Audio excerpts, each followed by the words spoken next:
Hello students, welcome to Shiny Max. 9ஆம் வகுப்பு பயிற்சி 7.2ல முதல் கணக்கு பார்க்கலாம். பின்வரும் அளவுகளை கொண்ட கனச்செவ்வகத்தின் மொத்த பரப்பு மற்றும் பக்கப்பரப்பை காண்க. இப்ப நம்ம கனச்செவ்வகத்தோட மொத்த பரப்பையும் பக்கப்பரப்பையும் கண்டுபிடிக்கணும். சரிங்களா? ஃபர்ஸ்ட் சப்டிவிஷன் சால்வ் பண்ணிடலாம். சால்வ் பண்றதுக்கு முன்னாடி தந்திருக்க அளவுகளை எழுதிக்கலாம். நீளம்னா எல், அப்போ எல்லோட மதிப்பு 20 சென்டிமீட்டர்னு கொடுத்துட்டாங்க. சரிங்களா? அப்புறம் அகலம்னா பியோட மதிப்பு 15 சென்டிமீட்டர்னு தந்திருக்காங்க. அப்புறம் உயரம்னா ஹெச்சோட மதிப்பு 8 சென்டிமீட்டர்னு கொடுத்துட்டாங்க. ஓகே, இப்போ நம்ம ஃபர்ஸ்ட் கனச்செவ்வகத்தோட மொத்த பரப்பை கண்டுபிடிக்கலாம். அதுக்கான ஃபார்முலாவை எழுதிக்கணும். கனச்செவ்வகத்தின் மொத்த பரப்பு is equal to 2 into L into B கூட்டல் B into H கூட்டல் H into L சதுர அலகு. இதுதான் நம்மளோட ஃபார்முலா. இப்போ மதிப்பெல்லாம் இந்த ஃபார்முலால பிரதியிட்டாலே போதும். பாருங்க, வெளியே 2 இருக்கு, உள்ள எல்லோட மதிப்பு 20.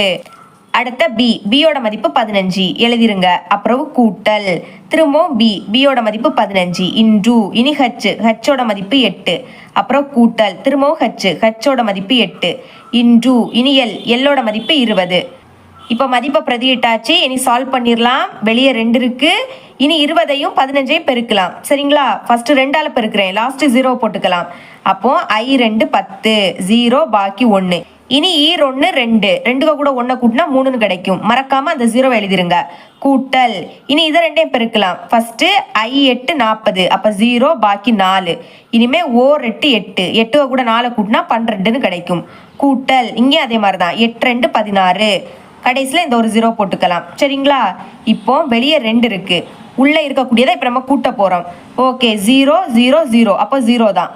அப்புறம் 0 கூட 2 கூட்டினா 2, 2 கூட 6 கூட்டினா 8ன்னு கிடைக்கும். அப்புறம் 3 கூட 1 கூட்டினா 4, 4 கூட 1 கூட்டினா 5ன்னு கிடைக்கும். இப்போ இதை 2ஐயும் பெருக்கிடலாம். சரிங்களா? 2ஐயும் 0ஐயும் பெருக்குனா 0.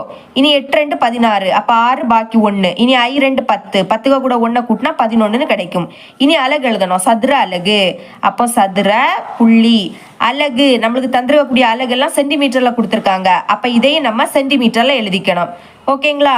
இப்ப நம்ம கனச்செவ்வகத்தோட மொத்த பரப்பு கண்டுபிடிச்சிட்டோம். அதை தனியா எடுத்து எழுதியிருக்கேன். கனச்செவ்வகத்தின் மொத்த பரப்பு ஈக்குவல் டு 1160 சதுர சென்டிமீட்டர். இனி அடுத்து என்ன கண்டுபிடிக்கணும்? கனச்செவ்வகத்தோட பக்க பரப்பு கண்டுபிடிக்கணும். ஃபார்முலாவை எழுதிக்கலாம். கனச்செவ்வகத்தின் பக்க பரப்பு is equal to 2 into L கூட்டல் B into H சதுர அலகு. ஓகே, மதிப்பு பிரதியிடலாமா? ஃபர்ஸ்ட் 2 இருக்கு, அடுத்து பிராக்கெட் எல்லோட மதிப்பு 20 எழுதிடலாம். கூட்டல் பியோட மதிப்பு 15 எழுதிடலாமா? 15. அப்புறம் வெளியே H இருக்கு, ஹெச்சோட மதிப்பு 8, அதையும் எழுதிருங்க. 8 வெளியே 2 இருக்கு, இன்டு உள்ள இருக்கக்கூடியதை கூட்டலாம். 0ஐயும் 5ஐயும் கூட்டினா 5, இனி 2ஐயும் 1ஐயும் கூட்டினா 3. அடுத்த வெளியே 8 இருக்கு. இப்போ இந்த 3ஐயும் பெருக்கிட்டாலே போதும். ஃபர்ஸ்ட் 8ஐயும் 2ஐயும் பெருக்கலாம். 8 2 16, 16ஐயும் 35ஐயும் பெருக்கலாம். சரிங்களா? 35 16, 6 5 30, 0 பாக்கி 3. இனி 6 3 18, 18 கூட 3 கூட்டினா 21.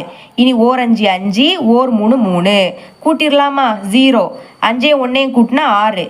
இனி 3ஐயும் 2ஐயும் கூட்டினா 5ன்னு கிடைக்கும். அப்போ என்ன கிடைக்குது? 560. மறக்காம அலகு எழுதணும். என்ன எழுதியிருக்கோம்? சதுர சென்டிமீட்டர். அதை அப்படியே எடுத்து எழுதிருங்க. இப்ப நம்ம கனச்செவ்வகத்தோட பக்கப்பரப்பையும் கண்டுபிடிச்சிட்டோம். சரிங்களா? அதை தனியாக எடுத்து எழுதியிருக்கேன். கனச்செவ்வகத்தின் பக்கப்பரப்பு இஸ் ஈக்குவல் டு 560 சதுர சென்டிமீட்டர். இவ்வளவுதான் இந்த சம். இது உங்களுக்கு புரியும் நம்புறேன். தேங்க்ஸ் ஃபார் வாட்சிங்.